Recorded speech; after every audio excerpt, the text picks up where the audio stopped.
Welcome to Shorty SuperCoach, and today, following on from my SuperCoach must-haves video, I wanted to talk about 5 guys that I feel are a SuperCoach trap in 2017.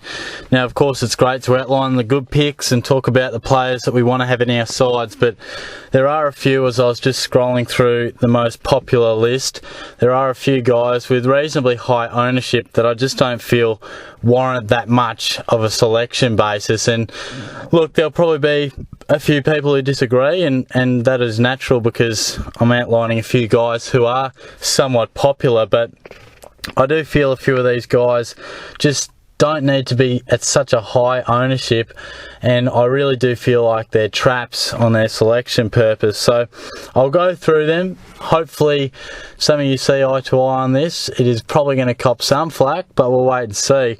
And first off, I'm going to go for a man who is in 36.2% of sides and has probably been the flavour of the month, and that's Taranto. Mid forward, 207k, people are all over him, loving the number 2 pick at the Giants.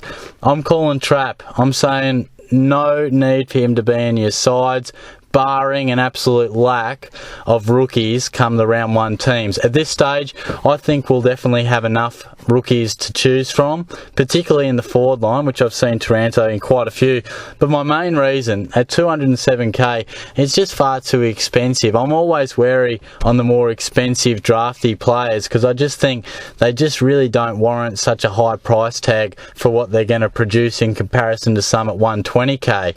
Now, Taranto is in the GWS Giants. How is he going to get a consistent go in that team? He will get initial games because of Canelio's out, Delidio's out, and he's had an impressive JLT, but I do fear for his job security long term, and we can't afford to have a guy who's going to play 4 or 5 games at that price, maybe only go up 60 or 70k. It's just not worth it. I have serious concerns, A, that he could be dropped early, because there's even blokes like Hopper who are out of the team at the moment and really fighting hard to get in. There is a long list of talented Giants at the club, as we know. They're the premiership favourites for the reason, and I wouldn't have thought he'd be getting too many easy games. So look, a lot of people will be expecting him to continue what was an impressive JLT, but I just fear that he won't get the opportunities in the midfield. He'll get a little bit lost in such an array of Giants midfielders, and I just don't see him producing great scores. He'll have the good ones from time to time, but I just don't think at 207k that we could be forking out that much dosh. It's a massive amount of money for a guy who hasn't played a game. We should have a lot of options that are around the 123 mark, 117, 102. But 207,000 is a massive amount of money, so I'm really going to say steer clear from him because I just don't feel like he can make you enough cash considering the risk of him being dropped. I mean, competition for spots is extremely hot at the Giants, so I really do want to warn people on that. He may turn out to be a good selection, I could be wrong, but I think for 36% of sides, 207k, I'm really concerned about the scenario that could see him dropped within the first month and a half, and then he's a real waste. Can't make any more than 100k, could be a real crisis. Next is the number 1 pick from last year, Andrew McGrath. How is he in 23.7% of sides? I have no idea. 211k, and he has not set the world on fire at all in the pre-season. I can see with Taranto how people get excited about what could be, but McGrath has not looked that great. He's had not got that much game time, and when he hasn't really produced good numbers. When he gets the ball, he's looked good. He's used it fairly well, but his quantity is not there. I wouldn't even say he's an absolute lock for their round 1 team, and if he is named, I would have to think he's in the bottom 5 or 6, and certainly on the brink of being dropped at any moment. Now, again, same line of thinking, huge price tag for a guy at his price. I know he's in the back line, but look, you're spending nearly an extra 100,000 on a guy who is showing no better sides than anyone else in the back line. Now, furthermore to that is the fact that we have an array of options in our defence, and I really think that we should be going for your Hibbards, your Stewarts, your Vickers-Willis, the likes of those that have been talked about all pre-season. I think McGrath while a talented player, and he'll be a great player one day, and he'll probably play many a game this season, I just don't feel that he's value for money. The same goes for Taranto and McGrath. I think generating cash is far better with a few other options. The fact that we got to spend that extra 80, 90,000 limits us from earning that extra 80 or 90,000.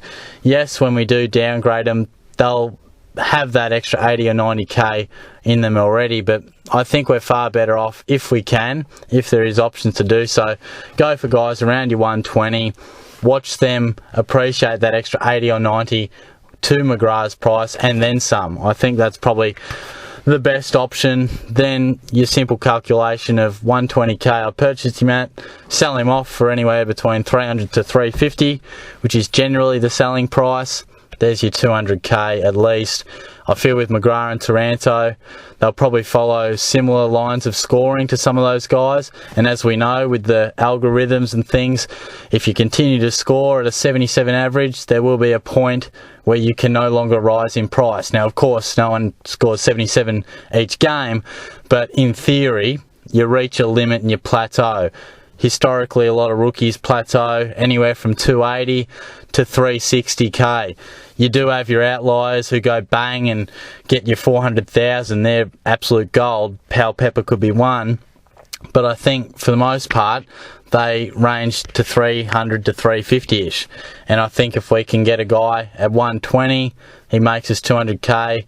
You know, your Tarantos and your McGraths, they're only going to make you 120, 130, 140, around about their best case scenario, I feel. So that's sort of my line of thinking, not to mention the fact that their job security isn't great. Third on the list is Jobe Watson, and I'm sure this will cause a stir because a lot of people are getting around him. 18.5% of sides, he's at 453,000. First off, fantastic to see him back. It's great to see him out there playing again. Would have been terrible for him to retire on the sort of note that he was, such a negative light. Be great to see him back out there.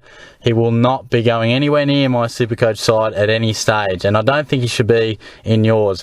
The rookies, look, there are a couple of interesting talking points off the top, but Watson would probably be my number one steer clear for many a reason. 453k, I'll just ask you a couple of questions. Is he going to be a top 10 mid?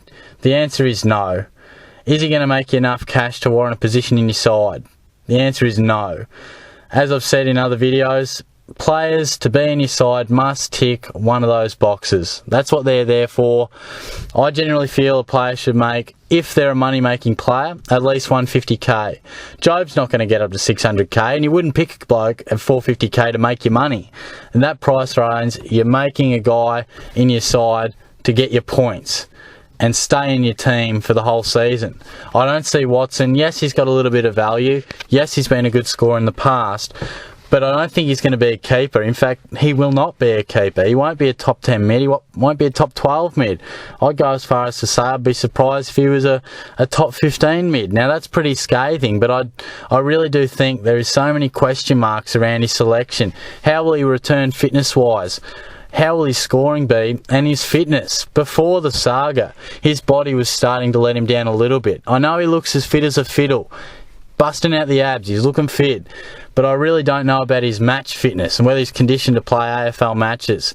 The jury is out on so many areas in Jobe Watson that I just cannot warrant his selection at all. 450k, I see him probably averaging in the low 100s, maybe around your 105, which is a handy sort of number, but there's no point him being a stepping stone to a premium because you're going to get rid of him eventually, and he's probably only going to make you, if he does go well, he might get injured, he might struggle to reacquaint himself with the AFL scene. He may just make you 60 or 70k, and that's pretty pointless as far as I'm concerned. You're wasting a trade on reasonable points, reasonable considering midfield guidelines, and he's making you 50 odd K. I just don't see the point. Now, he's in 18.5% of sides. Yes, it's great to see Jobe back out there, but I really do say to you, just think about that selection. I mean, his body is really struggling. Just look back at his previous seasons prior to the saga and the ban. Wasn't stringing together consistent games. Been out of the game for a year. plus his price tag really puts him in SuperCoach no man's land. So as far as I'm concerned, it's a straight up no. Fourth on the list, Paddy Ryder. By the way, these are in no particular order, just a handful of blokes.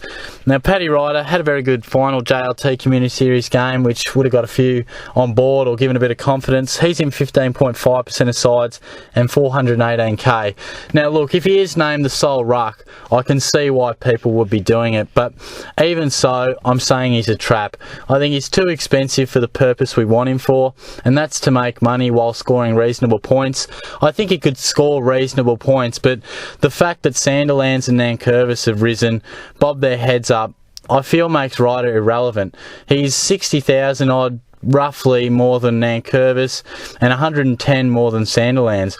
I think Sandilands will outscore him. Nankervis, you could argue the case would be thereabouts, and the extra price tag is concerning. The fact that his only sample size in Port Adelaide colours was not impressive, didn't mould well with Lobie at all. Yes, his numbers as a bomber are good, but is he going to get back to that sort of stage? I'm not too sure. And like Watson, his body, who knows how it's going to go with the rigours of AFL week in, week out. His pre-season wasn't amazing, finished well, and if he does get the sole ruck spot, then I doubt people who have him are going to get rid of him. But I really am concerned about his ability to score good points and then therefore make you enough money. I know he had a few hit outs and things like that, but I just don't think he's quite the same player that was once the guy who could go forward and kick goals and get plenty of it around the ground. He hasn't really worked up huge numbers as yet.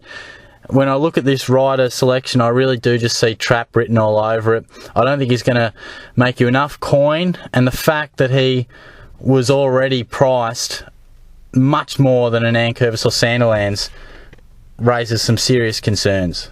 So just be mindful when taking a look at Ryder and not getting sucked into that one, in my opinion. And finally, I'll talk about a couple of Bulldogs. And look, sometimes we can get sucked into the romance, and Rob Murphy, why is he in over 13% of sides? Really surprised me. 392k. Look, he's in the twilight of his career. His role will surely take a backward step. I know he averaged good numbers in the first 3 rounds, but such a small sample size. Go back and take a look at his averages year upon year previous, and he's never really gone big. I mean, he's had some good seasons. I think he averaged around 99 at one stage, but look, he's in the twilight of his career. Other players will surely take a bigger role and a bigger chunk of his point scoring ability, and he sort of worked his way into that spiritual leader sort of type of setup where his leadership role is just as important as his playing ability. Not to mention the lack of scoring history, the injury history. You know, he's an old bloke who's returning from a knee, so massive cause for concern. I feel he's a trap. And his teammate Jason Johannesson, also in 10.5% of sides. So, look, somewhat popular, that's reasonable. And let's not get sucked into the Norm Smith medal factor. I mean, he didn't have a fantastic scoring final series. I know he started well last year, showed some good signs and was in hot form, but I think adding in that slight injury concern, but also it's very important we don't get sucked into just picking him because he was best on ground in the grand final. I personally don't think he was. He was certainly amongst it, but even if you go through the final series and that grand final, his scores were not unbelievable and certainly not premium status. So, look, he's priced at 513, around about there. I don't feel like he's going to be a top 6 or 8 defender. And look, he's certainly no value points-wise. So I can see why people might be looking into him because he did start in such a blaze of glory last season. People think probably with a good pre-season he may reproduce that. But I'm a little nervous on some dogs. You know, you just never know how to respond to a grand final. They've got a lot of players in that back line.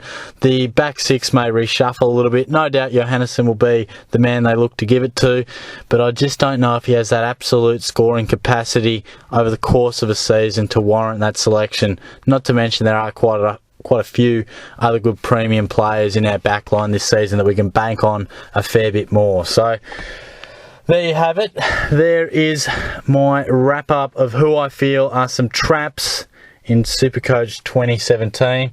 Certainly don't want you guys falling into any of those, because I think they could burn you, but there are at this stage quite a few who are placing their faith in some of these players. So give me your feedback. I'm sure there'll be a few people who are going, Shorty, what are you talking about? Most of those blokes are in my team. There will be some who do, but certainly share your thoughts. Let me know why they're in your team and tell me why I'm wrong if you think I'm way off the mark. But give the video a like if you did enjoy it, and as always, subscribe to the channel. Hit my goal already, 620, absolutely fantastic. Was hoping to get that sort of in round 1 at some point, and we've got it 3 days prior, so fantastic to see. Clicked over nicely on the Monday night. So thanks again for your support, guys. We'll hopefully keep clicking towards 700 now and ticking off these goals, and of course I'll keep ticking through these videos and hopefully you'll keep enjoying them. So thanks for tuning in, guys. Catch you soon.